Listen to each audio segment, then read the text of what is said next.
എല്ലാവർക്കും നമസ്കാരം. മലയാളത്തിലെ നമ്മുടെ എല്ലാവരുടെയും പ്രിയപ്പെട്ട നടന്മാരിൽ ഒരാളാണ് ശ്രീ മമ്മൂട്ടി. അദ്ദേഹത്തിന് അടുത്ത കാലത്ത് കുറച്ച് ആരോഗ്യ പ്രശ്നങ്ങൾ ഉണ്ടായ സമയത്ത് കേരളത്തിൻ്റെ മനസ്സ് അദ്ദേഹത്തിനോടൊപ്പം തന്നെ നിൽക്കുകയാണ്. ലോകത്ത് എവിടെയൊക്കെ മലയാളികളുണ്ടോ അവരെല്ലാവരും ഒരു നേരമെങ്കിലും അദ്ദേഹത്തിന് വേണ്ടി പ്രാർത്ഥിച്ചിട്ടുണ്ടാകും എന്ന കാര്യത്തിലും ഒരു തർക്കവുമില്ല. എന്തായാലും ആ പ്രാർത്ഥനയ്ക്ക് ഫലമുണ്ടായി. അദ്ദേഹം തിരിച്ചു വരുന്നു, പൂർണ്ണ ആരോഗ്യവാനായിട്ട് വരുന്നു. അദ്ദേഹത്തിൻ്റെ കർമ്മമണ്ഡലത്തിൽ വീണ്ടും സജീവമായി തന്നെ ഇടപെടുകയും ചെയ്യുന്നു. അതിനുശേഷമുള്ള അദ്ദേഹത്തിൻ്റെ ഒന്ന് രണ്ട് പബ്ലിക് സ്പീച്ചുകൾ ഞാൻ കണ്ടിരുന്നു. അതിലൊക്കെ തന്നെ ജീവിതത്തിനെക്കുറിച്ച് വളരെ ഇൻസൈറ്റ്ഫുൾ ആയിട്ടുള്ള പല കാര്യങ്ങളുമാണ് അദ്ദേഹം പറഞ്ഞത്. ഒരുപക്ഷെ അദ്ദേഹം കടന്നുപോയ അവസ്ഥ അങ്ങനെയുള്ള പല ചിന്തകൾക്കും അദ്ദേഹത്തിനെ പ്രേരിപ്പിച്ചിട്ടുണ്ടാകാം എന്നുള്ളത് ഒരു സാമാന്യ ഊഹവുമാണ്. പക്ഷേ ഈ കഴിഞ്ഞ ദിവസം വയനാട്ടിലെ ദുരന്തബാധിത പ്രദേശത്ത് നടക്കുന്ന പുനരധിവാസ പ്രവർത്തനങ്ങളൊക്കെ തന്നെ കാണുന്നതിന് വേണ്ടി അവിടെ എത്തിയ അദ്ദേഹം തൻ്റെ ഒപ്പമുണ്ടായിരുന്ന ഒരു വ്യക്തിയോട് പൊതുജനങ്ങളുടെയും മാധ്യമങ്ങളുടെയും മുന്നിൽ വെച്ച് പെരുമാറിയ രീതി ഒരുപക്ഷെ പലരെയും കടുത്ത നിരാശയുണ്ടാക്കിയിട്ടുണ്ട്. എനിക്കും അത് കണ്ടപ്പോൾ വല്ലാത്ത വിഷമം തോന്നിയിരുന്നു. അത് വിലയിരുത്തുന്നതിന് ഈ സംഭവത്തിൻ്റെ റിസീവിംഗ് എൻഡിലായിരിക്കുന്ന ആളിൻ്റെ പാർട്ടിയോ അയാളുടെ രാഷ്ട്രീയ താല്പര്യങ്ങളോ ഒന്നും തന്നെ നമ്മൾ മനസ്സിലാക്കേണ്ടതായിട്ടില്ല. പൊതുസമൂഹത്തിൽ മമ്മൂട്ടിയെപ്പോലെ വളരെ സ്വീകാര്യനായിട്ടുള്ള ഒരു വ്യക്തി ഈ രീതിയിലത്തേക്കുള്ള ഒരു സമീപനം കാഴ്ചവെക്കുന്നത് നല്ലതല്ല എന്നുള്ള വ്യക്തിപരമായിട്ടുള്ള ഒരു അഭിപ്രായമാണ് എനിക്കുള്ളത്. അതിനെക്കുറിച്ച് സംസാരിക്കാനാണ് ഈ വീഡിയോ. നോക്കാം. ശ്രീ മമ്മൂട്ടി വയനാട്ടിലെ പുനരധിവാസ ടൗൺഷിപ്പ് സന്ദർശിക്കുന്നത് തികച്ചും വ്യക്തിപരമായിട്ടാണ്. അതിന് രാഷ്ട്രീയമായിട്ടുള്ള ഒരു കളറും കൊടുക്കേണ്ടുന്ന കാര്യമില്ല. അദ്ദേഹത്തിൻ്റെ വ്യക്തി താല്പര്യത്തിൻ്റെ അടിസ്ഥാനത്തിൽ അല്ലെങ്കിൽ ഒരു മനുഷ്യത്വത്തിൻ്റെ അടിസ്ഥാനത്തിൽ നമ്മളെല്ലാവരും വയനാട്ടിലുള്ള ആൾക്കാരോടൊപ്പമാണ് എന്നുള്ള ഒരു സന്ദേശത്തിൻ്റെ പ്രചരണാർത്ഥമായിട്ട് അവിടെ എത്തിയതാണ് എന്ന് തന്നെയാണ് നമ്മളെല്ലാവരും തന്നെ മനസ്സിലാക്കുന്നത്. പക്ഷേ ആ മഹത്തായ സന്ദേശത്തിനോടൊപ്പം ചേർന്ന് നിൽക്കുന്ന തരത്തിലുള്ള ഒരു പെരുമാറ്റമല്ല അവിടെ ഉണ്ടായത് എന്നുള്ളത് അങ്ങേയറ്റം സങ്കടകരമായിട്ടുള്ള ഒരു കാര്യമാണ്. അദ്ദേഹത്തിനോടൊപ്പം ഉണ്ടായിരുന്നത് ശ്രീ കെ റഫീഖാണ്. അദ്ദേഹം CPMൻ്റെ വയനാട് ജില്ലാ സെക്രട്ടറിയാണ്. അദ്ദേഹത്തിന് കക്ഷിരാഷ്ട്രീയപരമായി ആ ജില്ലയുടെ ഉത്തരവാദിത്വമുണ്ട് എന്നതിനപ്പുറത്തേക്ക് അവിടെയുള്ള ദുരന്ത നിവാരണ പ്രവർത്തനങ്ങൾക്കൊക്കെ തന്നെ നേതൃത്വം നൽകുന്ന ഒരു വ്യക്തി കൂടിയാണ് അദ്ദേഹം അവിടെ എത്തിയത് ഏതെങ്കിലും തരത്തിലുള്ള ഒരു പൊളിറ്റിക്കൽ മെസ്സേജിങ്ങിന് വേണ്ടിയിട്ടാണ് എന്ന് ഞാൻ കരുതുന്നില്ല. ഇത് പറയുമ്പോഴും പ്രത്യേകം ശ്രദ്ധിക്കുക. ശ്രീ കെ റഫീഖ് ഏത് രാഷ്ട്രീയ പാർട്ടിയിലാണോ ആ രാഷ്ട്രീയ പാർട്ടിയെ, അവരുടെ ആശയങ്ങളെ, അവരുടെ പ്രത്യയശാസ്ത്രത്തിനെയൊക്കെ മിക്ക സമയത്തും എതിർത്തിട്ടുള്ള ഒരാളാണ് ഞാൻ തന്നെയാണ് പറയുന്നത്. അദ്ദേഹം അവിടെ എത്തിയിരിക്കുന്നത് പൊളിറ്റിക്കലായിട്ടുള്ള എന്തെങ്കിലും ഒരു മെസ്സേജിങ്ങിനാണ് എന്ന് ഞാൻ കരുതുന്നില്ല. മമ്മൂട്ടിയെ പോലെ എല്ലാവർക്കും സ്വീകാര്യനായിട്ടുള്ള ഒരു വ്യക്തി, ഒരു പ്രമുഖ വ്യക്തി അവിടെ എത്തുന്ന സമയത്ത് അദ്ദേഹത്തെ അസിസ്റ്റ് ചെയ്യുന്നതിന് വേണ്ടി, അദ്ദേഹത്തിനെ അനുഗമിക്കുന്നതിന്, കാര്യങ്ങളൊക്കെ പറഞ്ഞു കൊടുക്കുന്നതിന് ഒക്കെ വേണ്ടി ഒരുപക്ഷെ സ്വയം സന്നദ്ധനായിട്ടായിരിക്കാം അദ്ദേഹം അവിടെ എത്തിയിരിക്കുക. പക്ഷേ അത് തനിക്ക് അലോസരം ഉണ്ടാക്കുന്നുണ്ട് എന്നുള്ള ഒരു ഒബ്സർവേഷൻ ശ്രീ മമ്മൂട്ടിക്കുണ്ട്. അങ്ങനെ ഒരു ഒബ്സർവേഷൻ അദ്ദേഹത്തിന് ഉണ്ടാകുന്നതിനുള്ള പൂർണ്ണമായിട്ടുള്ള അവകാശം അദ്ദേഹത്തിനുണ്ട്. പക്ഷേ അതുമായി ബന്ധപ്പെട്ട് തൻ്റെ അതൃപ്തി ശ്രീ റഫീഖിനോട് ശ്രീ മമ്മൂട്ടി കൺവേ ചെയ്തിരുന്ന രീതി അത് അത്ര സിവിലായിട്ടുള്ള ഒരു രീതിയാണ് എന്നുള്ള അഭിപ്രായം എനിക്കില്ല. നിങ്ങൾ എന്തിനാണ് എപ്പോഴും എൻ്റെ കൂടെ തന്നെ നിൽക്കുന്നത്? ഞാൻ നിങ്ങൾക്ക് വേണ്ടി വന്നതാണെന്ന് തോന്നുകയില്ലേ? മാറി നിന്നാൽ മതി എന്ന ഒരു സംഭാഷണമാണ് നമ്മളിവിടെ കേട്ടത്. ഇതിൽ പല ആൾക്കാരും പറയുന്ന അനൗചിത്യം CPMൻ്റെ ജില്ലാ സെക്രട്ടറി എന്തിനാണ് നടൻ മമ്മൂട്ടിയുടെ സ്വകാര്യ സന്ദർശനത്തിലേക്ക് ഇടിച്ചു കയറിയത് എന്നാണ്. അത് ഒരു ഔചിത്യബോധത്തിൻ്റെ പ്രശ്നമാണ് എന്നൊരു വാദമുണ്ട് എങ്കിൽ ശരിയാണ് എന്ന് സമ്മതിക്കേണ്ടിയും വരും. പക്ഷേ അപ്പോഴും ഉണ്ടാകുന്ന പ്രധാനപ്പെട്ട ചോദ്യം, അങ്ങനെ ഒരാൾ ഔചിത്യബോധമില്ലായ്മ കാണിച്ചു കഴിഞ്ഞാൽ അതിനേക്കാൾ മോശമായിട്ടുള്ള ഔചിത്യബോധമാണോ നമ്മൾ അതിനെ പ്രതിരോധിക്കുന്നതിന് വേണ്ടി ഉപയോഗിക്കേണ്ടത് എന്നാണ്. ശ്രീ മമ്മൂട്ടിക്ക് അറിയാം താൻ ഈ പറയുന്നത് അവിടെയുള്ള മാധ്യമങ്ങളുടെ ശ്രദ്ധയിൽപ്പെടുന്ന കാര്യമാണ്. അവിടെ മൈക്കുകളുണ്ട്, ഇവരുടെ സംഭാഷണങ്ങളൊക്കെ തന്നെ പിടിച്ചെടുക്കുന്നതിന് പബ്ലിക്കുണ്ട്, മറ്റു ഉദ്യോഗസ്ഥരുണ്ട്, നിരവധി ആൾക്കാരവിടെയുണ്ട്. അങ്ങനെയുള്ള ഒരു സന്ദർഭത്തിൽ വളരെ ഓപ്പണായിട്ട് ഇങ്ങനെ ശകാരിക്കുന്ന രീതിയിലത്തേക്ക്, തൻ്റെ നീരസം പ്രകടിപ്പിക്കുന്ന രീതിയിലത്തേക്ക് അദ്ദേഹം സംസാരിക്കേണ്ടുന്ന ആവശ്യമുണ്ടായിരുന്നോ എന്നുള്ളതാണ് പ്രധാനം. പ്രത്യേകിച്ച് ശ്രീ റഫീഖ് അദ്ദേഹത്തിനെ പേഴ്സണലായിട്ട് ഒരു തരത്തിലും ബുദ്ധിമുട്ടിക്കുന്നില്ല. ഏതെങ്കിലും തരത്തിൽ അദ്ദേഹത്തിൻ്റെ പ്രവർത്തനങ്ങളിലേക്ക് ഇൻ്റർഫിയർ ചെയ്യുന്നില്ല, അദ്ദേഹത്തിൻ്റെ സംഭാഷണത്തിലേക്ക് കടന്നു കയറുന്നില്ല.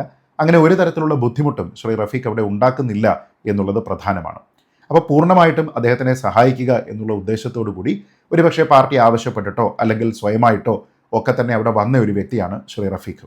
അങ്ങനെയുള്ള ഒരാൾ, പാർട്ടിയുടെ ഒരാൾ തനിക്ക് അകമ്പടി സേവിക്കരുത് എന്ന് അദ്ദേഹത്തിന് താല്പര്യമുണ്ടായിരുന്നുവെങ്കിൽ അക്കാര്യം ശ്രീ മമ്മൂട്ടി നേരത്തെ തന്നെ പറയണമായിരുന്നു. അങ്ങനെ ആയിരുന്നെങ്കിൽ ശ്രീ റഫീഖ് അദ്ദേഹത്തിനോടൊപ്പം അവിടെ പോകുമായിരുന്നു എന്ന് ഞാൻ കരുതുന്നില്ല. അപ്പോൾ വളരെ കൃത്യമായിട്ടുള്ള ഒരു കമ്മ്യൂണിക്കേഷൻ ഗ്യാപ്പ് അവിടെ ഉണ്ടായിരിക്കാനുള്ള എല്ലാ സാധ്യതകളുമുണ്ട്. ഇനി അങ്ങനെ ഒരു രാഷ്ട്രീയ നേതാവിൻ്റെ പ്രസൻസ് തന്നോടൊപ്പം ഉണ്ടാകുമ്പോൾ അത് തനിക്ക് ഏതെങ്കിലും തരത്തിലുള്ള ഒരു അലോസരം ഉണ്ടാക്കുന്നുണ്ട് എങ്കിൽ അത് കമ്മ്യൂണിക്കേറ്റ് ചെയ്യുന്നതിന് കുറച്ചുകൂടി സിവിലായിട്ടുള്ള, കുറച്ചുകൂടി സ്വീകാര്യമായിട്ടുള്ള, ആ വ്യക്തിക്ക് ഒരു തരത്തിലുള്ള അപമാനവും ഉണ്ടാക്കാത്ത തരത്തിലുള്ള ഒരു സമീപനമായിരുന്നു കുറച്ചുകൂടി സീനിയറായിട്ടുള്ള, കുറച്ചുകൂടി സ്വീകാര്യനായിട്ടുള്ള ശ്രീ മമ്മൂട്ടി സ്വീകരിക്കേണ്ടത്. അത്ര നീരസമുണ്ടെങ്കിൽ അദ്ദേഹത്തിന് അത് സ്വകാര്യമായിട്ട് പറയാമായിരുന്നു. ആ കോൺവെർസേഷൻ ഈ രണ്ടാൾക്കാരിൽ മാത്രം നിൽക്കുമായിരുന്നു. ഒരല്പസമയം അവിടെ നിന്നതിന് ശേഷം ശ്രീ റഫീഖിന് അവിടെ നിന്ന് പിൻവാങ്ങുകയും ചെയ്യാമായിരുന്നു. പക്ഷേ തീരെ ഇൻസെൻസിറ്റീവായി എല്ലാവരുടെയും സാന്നിധ്യത്തിൽ വെച്ച് ഇത് ടെലികാസ്റ്റ് ചെയ്യപ്പെടാൻ സാധ്യതയുണ്ട് എന്നുള്ള ഒരു സാഹചര്യമാണ് എന്ന കൃത്യമായ അവയർനെസ് ഉണ്ടായിരിക്കെ ശ്രീ മമ്മൂട്ടി അദ്ദേഹത്തിനെ അധിക്ഷേപിക്കുന്ന തരത്തിൽ സംസാരിച്ചത് മര്യാദയേ അല്ല എന്നുള്ളതാണ് എൻ്റെ അഭിപ്രായം. എനിക്ക് കൂടുതൽ താല്പര്യമുള്ളത് ഇതിൽ ശ്രീ മമ്മൂട്ടിയാണ്. കാരണം അദ്ദേഹം ഏറ്റവും മികച്ച നടന്മാരിൽ ഒരാളാണ്. ശ്രീ റഫീഖിനെ എനിക്ക് യാതൊരു വിധത്തിലുള്ള പരിചയവുമില്ല. അദ്ദേഹത്തിൻ്റെ രാഷ്ട്രീയത്തിനോട് എനിക്ക് വലിയ യോജിപ്പുമില്ല. പക്ഷേ നമ്മൾ ഏത് രാഷ്ട്രീയ വിഭാഗത്തിൽപ്പെടുന്ന ആൾക്കാരാണെങ്കിലും ഏത് തരത്തിലുള്ള പ്രത്യയശാസ്ത്രത്തെയാണ് നമ്മൾ പിന്തുണയ്ക്കുന്നത് എങ്കിലും സാമാന്യ മര്യാദ, അന്തസ്സ് എന്നിവ നൽകണം എന്നുള്ള ഏറ്റവും മിനിമം ആയിട്ടുള്ള ഒരു എക്സ്പെക്റ്റേഷൻ ഒരു മനുഷ്യ സമൂഹത്തിന് നിശ്ചയമായും ഉണ്ടായിരിക്കേണ്ടതാണ്. ഇവിടെ ശ്രീ മമ്മൂട്ടിയുടെ സ്വകാര്യ സന്ദർശനമായിരുന്നു വാർത്തകളിൽ നിറയേണ്ടിയിരുന്നത്. പക്ഷേ ഈ നെഗറ്റീവായിട്ടുള്ള ഒരു ഇൻസിഡൻറ്റ് ഉണ്ടായപ്പോൾ മമ്മൂട്ടിയുടെ സന്ദർശനം എന്നതിനപ്പുറത്തേക്ക് ഈ ഇൻസിഡൻറ്റ് പൂർണ്ണമായിട്ടും അദ്ദേഹത്തിൻ്റെ ധാർഷ്ട്യ പ്രകടനം എന്ന നിലയ്ക്ക് മാധ്യമങ്ങളടക്കം സോഷ്യൽ മീഡിയ അടക്കം വ്യാഖ്യാനിക്കുന്ന ഒരു കാര്യമുണ്ടായി. അതായിരുന്നില്ല ശ്രീ മമ്മൂട്ടിയുടെ അവിടുത്തെ സന്ദർശന ഉദ്ദേശം എന്നുള്ളതാണ് എനിക്ക് അദ്ദേഹത്തെ വിനീതമായി ഓർമ്മിപ്പിക്കാനുള്ളത്. ശ്രീ മമ്മൂട്ടിയുടെ രാഷ്ട്രീയം എല്ലാവർക്കും അറിയാവുന്നതാണ്. അവിടെ CPM-ൻ്റെ ജില്ലാ സെക്രട്ടറി അദ്ദേഹത്തിനോടൊപ്പം നിന്നു എന്ന് കരുതി അതിലെന്തെങ്കിലും തരത്തിലുള്ള മാറ്റം ഉണ്ടാകുന്നുമില്ല. അതിനെ ഒരു തരത്തിലും മോശമായിട്ട് ആരും വ്യാഖ്യാനിക്കുകയുമില്ല. പക്ഷേ ഇവിടെ മമ്മൂട്ടിയുടെ ആ സന്ദർശനം എന്നുള്ള വളരെ പോസിറ്റീവായിട്ടുള്ള ആംഗിളിൽ കാണിക്കപ്പെടേണ്ടുന്ന ഒരു വാർത്ത അദ്ദേഹത്തിൻ്റെ ഈ ഒരു പബ്ലിക് ബിഹേവിയറിൻ്റെ അടിസ്ഥാനത്തിൽ പൂർണ്ണമായും നെഗറ്റിവിറ്റിയിലേക്ക് പോയി എന്ന് പറയുമ്പോൾ ശ്രീ മമ്മൂട്ടി താങ്കൾ എന്ത് നേടി എന്നുള്ള ഒരു ചോദ്യം മാത്രമാണ് അവിടെ ബാക്കിയാവുന്നത്. ഈ വിഷയത്തിൻ്റെ രാഷ്ട്രീയത്തിനെക്കുറിച്ചല്ല താൻ പറയുന്നത്, മറിച്ച് ജനങ്ങളുടെ പണം കൊണ്ട് നിർമ്മിച്ചിരുന്ന ഈ ടൗൺഷിപ്പ് സന്ദർശിക്കാനാണ് താൻ അവിടെ എത്തിയത് എന്ന് അദ്ദേഹം പറയുമ്പോൾ അവിടെ ജനം എന്നുള്ള ഒരു വാക്കിനാണ് കൂടുതൽ പ്രാധാന്യം. ആ ജനം എന്നതിൽ രാഷ്ട്രീയക്കാരും മറ്റുള്ള എല്ലാ ആൾക്കാരും, ഇതിനുവേണ്ടി പ്രവർത്തിച്ചവരും അതിന് കോൺട്രിബ്യൂട്ട് ചെയ്തവരും വയനാട്ടിലുള്ള ദുരന്തബാധിതർക്ക് വേണ്ടി പ്രാർത്ഥിച്ച ആൾക്കാരും എല്ലാവരും ആ ജനസമൂഹത്തിൽ ഉൾപ്പെടും എന്നുള്ളത് മനസ്സിലാക്കുക എന്നുള്ളത് പ്രധാനമാണ്. പ്രത്യേകിച്ച് ഇതൊരു പാർട്ടി പരിപാടി അല്ലാതിരിക്കുന്ന സമയത്ത് പാർട്ടിയുടെ ഒരാൾ തന്നോടൊപ്പം ഉണ്ട് എന്ന് കരുതി തനിക്ക് ഏതെങ്കിലും ഒരു പ്രത്യേക പൊളിറ്റിക്കൽ കളർ ഉണ്ടാകുമെന്ന് ശ്രീ മമ്മൂട്ടി ചിന്തിക്കേണ്ടുന്ന ആവശ്യം പോലും അവിടെ ഉണ്ടായിരുന്നില്ല. ഇനി ഇവിടെ പ്രത്യേകം പറയേണ്ടുന്ന മറ്റൊരു കാര്യമുണ്ട്. സോഷ്യൽ മീഡിയയിൽ കുറേയധികം ആൾക്കാർ ശ്രീ മമ്മൂട്ടിയുടെ ഈ ഒരു പെരുമാറ്റത്തിനെ വിമർശിക്കുമ്പോഴും മറ്റ് ഒരു വിഭാഗം ആൾക്കാർ ഇവിടെ റഫീഖിന് കിട്ടിയിരിക്കുന്ന ഈ ഒരു അപമാനം അല്ലെങ്കിൽ അവഹേളനം അതിൻ്റെ പേരിൽ സന്തോഷം പ്രകടിപ്പിക്കുകയും ചെയ്യുന്നുണ്ട്. അത് ഏത് രാഷ്ട്രീയ പാർട്ടിക്കാരാണ് എന്നതിനെക്കുറിച്ച് നമുക്ക് കൃത്യമായിട്ട് അറിയാം. അവർ പറയുന്നത് നേരത്തെ ശ്രീ ടി സിദ്ദിഖ് MLA അവിടെ സംസാരിക്കാൻ വന്ന സമയത്ത് ആളെ വിട്ട് കൂവിപ്പിക്കുന്നതിന് വേണ്ടി CPM-ഉം ഈ നേതാവും ഒക്കെ തന്നെ ശ്രമിച്ചു എന്നാണ്. നോക്കൂ, അങ്ങനെയാണ് എങ്കിൽ നിങ്ങൾ കർമ്മ എന്നുള്ള ഒരു കാര്യത്തിലാണ് വിശ്വസിക്കുന്നത് എന്ന് പറയേണ്ടി വരും. അതായത് ഇദ്ദേഹം മറ്റൊരാളിനെതിരെ ഇങ്ങനെ ചെയ്തു, അതുകൊണ്ട് ഇദ്ദേഹത്തിന് അത് തിരിച്ചു കിട്ടുന്നു എന്ന രീതിയിലത്തേക്ക് വിശ്വസിക്കേണ്ടി വരും. പക്ഷേ അങ്ങനെയല്ല സാമാന്യ മര്യാദ എന്നൊരു കാര്യം വർക്ക് ചെയ്യുന്നത്. മോശമായിട്ടുള്ള ഒരു കാര്യത്തിനെ മോശമായിട്ടുണ്ടായിരിക്കുന്ന മറ്റൊരു കാര്യം കൊണ്ട് നമുക്ക് ന്യായീകരിക്കാൻ കഴിയില്ല എന്നുള്ളത് ഏറ്റവും പ്രധാനപ്പെട്ട ഒരു കാര്യമാണ്.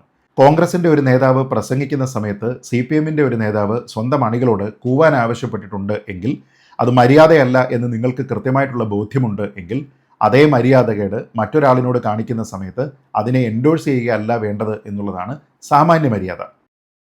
തന്നെയുമല്ല, ശ്രീ സിദ്ദിഖിൻ്റെ ഇൻസിഡൻറ്റിന് തുടർച്ചയായിട്ടുള്ള ഒരു ഇൻസിഡൻ്റ് അല്ല ഇത് എന്നുള്ളത് ആലോചിച്ച് നോക്കുക. ഇത് രണ്ടും ഡിസ്കണക്റ്റഡ് ആയിട്ടുള്ള 2 ഇവൻറ്റുകളാണ്. ഈ രണ്ടിടത്തും സംഭവിച്ചിരിക്കുന്നത് സത്യത്തിൽ ഒരേ കാര്യമാണ്. അതിലൊന്നിനെ എതിർക്കുന്നയാളിന് മറ്റൊന്നിനെ എൻഡോഴ്സ് ചെയ്യുന്നതിന് സാധ്യമല്ല. അത് അങ്ങനെ ചെയ്യുകയാണെങ്കിൽ ഇരട്ടത്താപ്പാണ് എന്നുള്ളതാണ് വസ്തുത. എന്നെ സംബന്ധിച്ചിടത്തോളം കടക്ക് പുറത്ത് എന്ന് മാധ്യമപ്രവർത്തകരോട് പറയുന്ന ശ്രീ പിണറായി വിജയൻ്റെ ധാർഷ്ട്യം എതിർക്കപ്പെടേണ്ടതാണ്. അതേപോലെ തന്നെ പബ്ലിക്കായിട്ട് തൻ്റെ ഒപ്പം നിന്ന ഒരു വ്യക്തിയോട് രഹസ്യമായി പറയാമായിരുന്ന ഒരു കാര്യം പരസ്യമായി പറഞ്ഞ് നീരസം പ്രകടിപ്പിക്കുന്നതും ശരിയായിട്ടുള്ള ഒരു ബിഹേവിയറൽ പാറ്റേൺ അല്ല എന്നുള്ളതാണ് എൻ്റെ പോയിന്റ്. ചുരുക്കി പറഞ്ഞാൽ ശ്രീ സിദ്ദിഖിനെ കൂവാനായിട്ട് ആരെങ്കിലും തീരുമാനിച്ചിട്ടുണ്ടെങ്കിൽ അതും തെറ്റാണ്. ശ്രീ മമ്മൂട്ടി മറ്റൊരാളിനോട് മോശമായി സംസാരിച്ചിട്ടുണ്ടെങ്കിൽ അതും തെറ്റാണ്. ഒരു തെറ്റിനെ മറ്റൊരു തെറ്റുകൊണ്ട് കറക്റ്റ് ചെയ്യാനായിട്ട് സാധ്യമല്ല എന്നുള്ളതാണ് പ്രധാനം. സിനിമാ നടന്മാർക്ക് മാത്രമല്ല എല്ലാ മനുഷ്യർക്കും അന്തസ്സുണ്ട് എന്നും ആ അന്തസ്സ് ഒരേപോലെ തന്നെയാണ് എന്നും ശ്രീ മമ്മൂട്ടിയോട് വിനീതമായി പറഞ്ഞുകൊണ്ട് താങ്കളുടെ പെരുമാറ്റം താങ്കളുടെ അസംഖ്യം ആരാധകരെ വേദനിപ്പിച്ചിട്ടുണ്ട് എന്നുള്ള ഒരു സത്യം അവർക്ക് വേണ്ടി താങ്കളോട് പറഞ്ഞുകൊണ്ട് ഈ വീഡിയോ അവസാനിപ്പിക്കുന്നു. ജയ് ഹിന്ദ്.